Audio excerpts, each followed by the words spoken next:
ജാൻമണി വീണ്ടും എയറിലായിരിക്കാണ് സുഹൃത്തുക്കളെ. ജാൻമണി ആരും അങ്ങനെ മറന്നു കാണാൻ സാധ്യതയില്ല. എന്നാലും ഞാനൊന്ന് പൊടി തട്ടിത്തരാം. നമ്മുടെ ബിഗ് ബോസ് ഷോയിലൊക്കെ പങ്കെടുത്തിട്ടുണ്ട്. കൂടാതെ ഡൽഹിയിൽ നടന്ന പ്രൊട്ടസ്റ്റിലൊക്കെ സജീവമായിട്ട് പ്രവർത്തിച്ച ഒരു വ്യക്തിയും കൂടിയാണ്. പ്രധാനമന്ത്രിയെ വളരെ മോശമായിട്ട് പറഞ്ഞതിനാണ് ഇപ്പൊ എയറിൽ കയറിയിരിക്കുന്നത്. അത് കേട്ടപ്പോൾ എനിക്ക് തോന്നിയത് പുള്ളിയെ മാത്രമല്ല അച്ഛനെയും അമ്മയും കൂടി ചേർത്താണ് പറഞ്ഞിരിക്കുന്നത്. അഭിപ്രായ സ്വാതന്ത്ര്യം ഉണ്ട് എന്ന് കരുതി ഒരാളെ പറ്റി എന്ത് വൃത്തികേടും അങ്ങോട്ട് വിളിച്ചു പറയാൻ പാടില്ലല്ലോ. ഇത് കേട്ടിട്ട് എനിക്ക് രണ്ടെണ്ണം പറയാതിരിക്കാനും തോന്നുന്നില്ല. എന്തായാലും നമുക്ക് ജാൻമണി എന്താണ് പറഞ്ഞതൊന്ന് കേട്ടു നോക്കാം. ഒരു വാക്ക് എനിക്ക് നല്ല കോമഡി ആയിട്ട് തോന്നി. എന്ത് വാക്കാണാവോ? കേട്ടാ കൊള്ളായിരുന്നു. അച്ഛൻ മരിച്ചുപോയി 1947. ഇതാണ് ഇത്ര വലിയ കോമഡി. ഈ സമയം കിട്ടുമ്പോൾ ഗൂഗിൾ സെർച്ച് ചെയ്ത് നോക്ക്. കൃത്യമായിട്ട് അതിൽ പറഞ്ഞിട്ടുണ്ട് 1989 ബോൺ ക്യാൻസർ വന്നിട്ടാണ് മോദിയുടെ അച്ഛൻ മരിച്ചത്.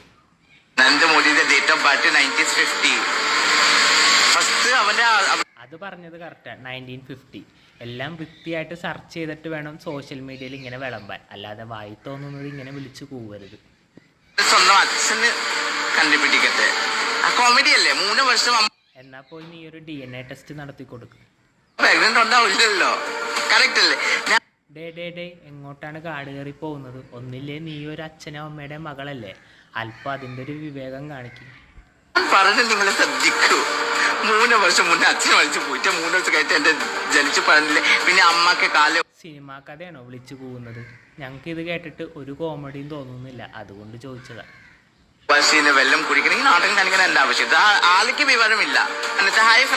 ആൾക്കല്ല, നിനക്കാണ് വിവരമില്ലാത്തത്.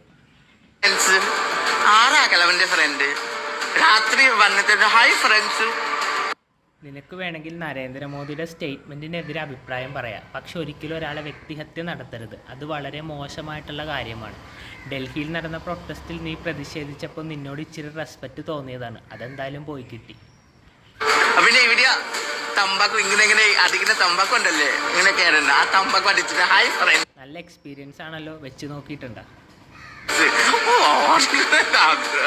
ഈ കേരളത്തിലെ BJP പറ്റത്തില്ല, അത്രേ ഉള്ളൂ. എനിക്ക് ഇഷ്ടമില്ല. ഈ കേരളം നമ്മൾ എങ്ങനെ ഉണ്ടോ അങ്ങനെ മതി.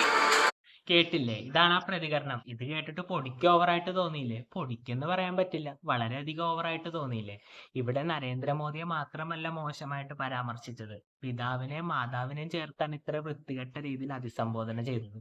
ഇപ്പൊ അവസാനം മാപ്പൊക്കെ പറഞ്ഞ് രംഗത്ത് വന്നിട്ടുണ്ട്. പക്ഷെ മാപ്പ് കൊണ്ട് മാത്രം ഒതുങ്ങുന്ന ഒരു പ്രശ്നമാണ് ഇത്. ഡൽഹിയിൽ നടന്ന പ്രൊട്ടസ്റ്റിൽ പങ്കെടുത്തിട്ട് സ്വന്തമായിട്ട് അഭിപ്രായം പറഞ്ഞപ്പോൾ എല്ലാവരും ഇവളെ സ്നേഹിച്ചു വന്നതായിരുന്നു. എന്തായാലും അത് ഇവളായിട്ട് തന്നെ കളഞ്ഞു കുളിച്ചു. ഇവളിങ്ങനെയൊക്കെ പ്രവൃത്തി കാണിക്കുമ്പോൾ ഇവളുടെ കാറ്റഗറിയിൽ പെട്ടവരെ സമൂഹം മോശമായിട്ടല്ലേ കാണുള്ളൂ. ഓൾറെഡി ട്രാൻസ്ജെൻഡേഴ്സിനെ മറ്റൊരു കണ്ണിലൂടെയാണ് സമൂഹം കാണുന്നത്. അതിനെന്തായാലും ഇവളുടെ പ്രവൃത്തി കൊണ്ട് ദൃഢത ഉറപ്പിക്കുകയാണ് ചെയ്തത്. നിങ്ങൾക്ക് എന്ത് തോന്നുന്നു എന്ന് താഴെ കമന്റ് ബോക്സിൽ രേഖപ്പെടുത്താം. അടുത്തൊരു വീഡിയോയിൽ കാണുന്നവരെ ബൈ.